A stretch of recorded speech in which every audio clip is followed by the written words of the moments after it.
The topic I want to talk about today is actually not fear of failure, it's fear of success. Most people aren't scared to fail, they're scared to win. Sounds weird, right?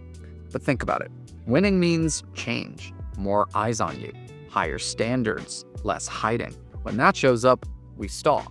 We polish the logo again, we research a new supplier, we wait for perfect. That's not laziness, that's fear of success. Today I want to break this down like a psychologist and rebuild it like a marketer. By the end, you'll know what this fear looks like in your brand and why the brain creates it and exactly how to beat it with simple moves you can do this week. Let's get into it. So what fear of success looks like in business, so you can spot it. It almost never says I'm scared to win out loud. It hides behind smart sounding moves. Sometimes it shows up as a perfection loop where you keep almost launching new products, new ads, or a website, but there's always one more tweak, one more step, one more fix. Sometimes it shows up as scope creep, where a simple offer becomes a massive menu with 20 colorways and 5 bundles and 13 upsells. Feels like progress, but you're just delaying the inevitable. One offer, one channel. Sometimes it shows up as what I call SAPE problems, where you obsess over tiny tasks like fonts or packaging tape,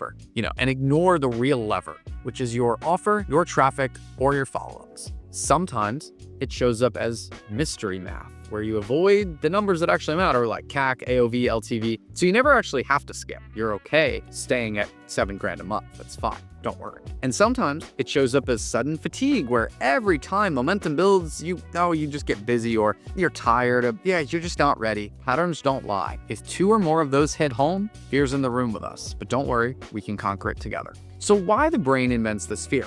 So your brain's job is to keep you the same. Your brain is wired for survival, right? I'm sure you know this. So success threatens that identity. Why? There are 3 big reasons. First, your identity currently is at risk, because if you win, you can't call yourself the underdog anymore, the hustler. You're responsible now. That's heavy.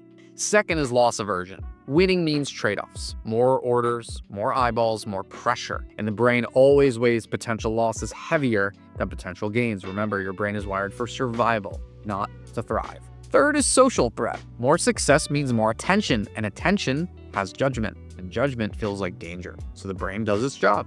It protects you from change by creating smart delays. And business gives you infinite places to hide those delays. So the 3 lies fear of success whispers are simple. The lie number 1, it's not ready. Translation, if I never ship, I never get judged. The lie 2, I need one more thing. Translation, if perfection is the bar, I can stall forever. Lie 3, growth will break everything. Translation, I'm scared of a mess, so I'll avoid the win that creates it. You don't beat those lies with hype. You beat them with clarity and systems. Now, let's talk about 3 levers that beat fear. I call them the 3 M's: mindset, mechanics, and measurement. Mindset means making winning safe for your brain. You don't need to become fearless. You do not need to be the Terminator. But you need to make success feel normal. You need to be able to identify with it. We do that with tiny wins stacked up on purpose, right? Mechanics means building simple systems that catch the mess. Fear fades when you trust your process, your offers, your pages, your fulfillment. You don't need perfect. You need good enough to scale and good enough to improve. Measurement means tracking proof so the brain can't argue. Numbers and debates, usually. When CTR, ATC, and conversion rise, the feelings take a back seat. Let's make all 3 concrete. So mindset tools, fast and practical. First name in 1 line. So write this: I am afraid that if I grow, blank will happen. Fill in the blank with whatever feels true. I'll be judged. I'll let customers down. I can't keep up. When you name it, it shrinks. You reduce its power. Second, shrink the win. Don't scale to 7 figures. Just ship 1 offer, run 1 ad, email 1 list. Success is a staircase with a trampoline at the bottom. Take the next step, not the whole climb. Third, pre-decide your messy movement. So write this down. When orders spike and I feel overwhelmed, I will do 3 things. I will pause new launches for 7 days. I will pin a simple shipping update. I will ask my partner for a 10% rush window, something like that. Now growth has a plan. The fear loses its best excuse. We're conquering it slowly but surely. Now let's talk mechanics that make success feel safe. Start with a simple offer and a stronger close. Pick a hero product, cap variance to 3. Add 1 bonus like a free shipping threshold or a simple bundle. Clarity converts, and it calms your brain because you know exactly what you're selling. You don't have to sell everything to everyone. You can't do that. Then build a page that sells without you. Above the fold, you should have one clean photo, the price, a short benefit line, 3 quick reviews, and 1 button. That's it. If your page still needs you to explain it, it ain't done. Then make fulfillment promise that you can keep.